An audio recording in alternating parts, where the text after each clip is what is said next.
ஆண்டவராய் இயேசுவின் நாமத்திலே உங்களுக்கு என் அன்பின் வாழ்த்துக்கள். இந்த நாள் கால வேளையிலும் என்னாகம புஸ்தகம் 11ஆம் அதிகாரம் அதனுடைய 23வது வசனம் இப்படி சொல்லுகிறது.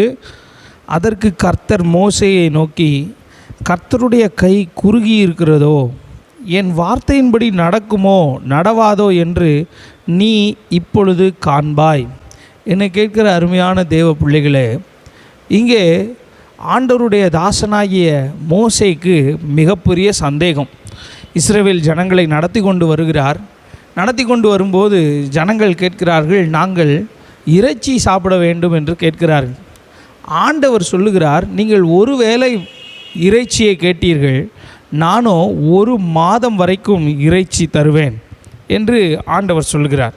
அந்த நீங்கள் வசனத்தை பார்த்தீங்கன்னா 11ஆம் அதிகாரம் 20வது வசனம் சொல்லுகிறது, 1 மாதம் வரைக்கும் புசிப்பீர்கள், அது உங்கள் மூக்காலே புறப்பட்டு உங்களுக்கு தெவிட்டி போகும் மட்டும் புசிப்பீர்கள் அப்படின்னு ஆண்டவர் சொல்லிட்டாரு. ஆண்டவரே, ஒரு டைம் போஜனம் கேட்டதுக்கு நீர் 1 மாதம் ஃபுல்லாக தாரேன்னு சொல்லியிருக்கிறீர். என்னோடு கூட இருக்கிற ஜனங்களோ 6 லட்சம் பேர் காலாட்கள் இருக்கிறார்கள். இவர்களுக்கு ஏராளமான ஆடு மாடுகளை அடித்தாலும் பத்தாது, சமுத்திரத்தில் இருக்கிற மச்சங்களை கொண்டு வந்தாலும் பத்தாது, நான் என்ன செய்ய ஆண்டவரே, எப்படி கொடுப்பீர் என்று சொல்லி அவனுக்குள்ளே ஒரு சந்தேகம் வந்தது. அந்த நேரத்தில் ஆண்டவர் சொல்லுகிறார், என் கை குறுகி இருக்கிறதோ, என் வார்த்தையின்படி நடக்குமோ நடவாதோ என்று இப்பொழுது காண்பாய். ஆண்டவருடைய கை இந்த ஜனங்களை எகிப்து தேசத்திலிருந்து விடுதலையாக்கி கொண்டு வந்த விடுதலையின் கரம். ஆண்டவருடைய கை செங்கடலிலே இவர்களை விடுதலையாக்கி பார்வோனின் சேனைகளை அடித்த அந்த ஓங்கிய கரம். வனாந்தரத்திலே 40 ஆண்டுகளாய் நடத்தி கொண்டிருக்கிற போஷிக்கிற கரம்.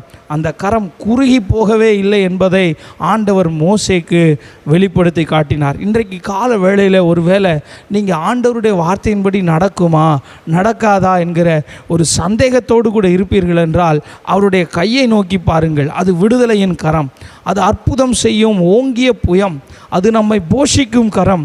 உங்கள் தேவைகளை காட்டிலும் அவருடைய கரம் பெரிய கரம்.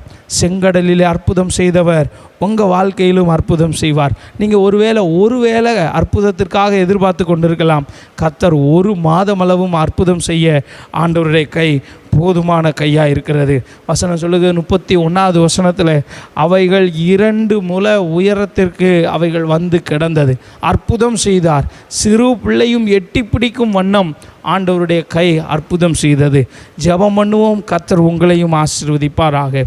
சர்வ வல்லமையுள்ள தேவனே, அன்பின் ஆண்டவரே, எங்களுக்குள்ளும் உம்முடைய வார்த்தையை குறித்த சந்தேகம், உம்முடைய வாக்கு தத்தத்தை குறித்த சந்தேகம் ஆண்டவரே எங்கள் சூழ்நிலைகளின் நிமித்தமாய் வரும் என்றால் அவைகளை கர்த்தர் மாற்றி போடுவீராக.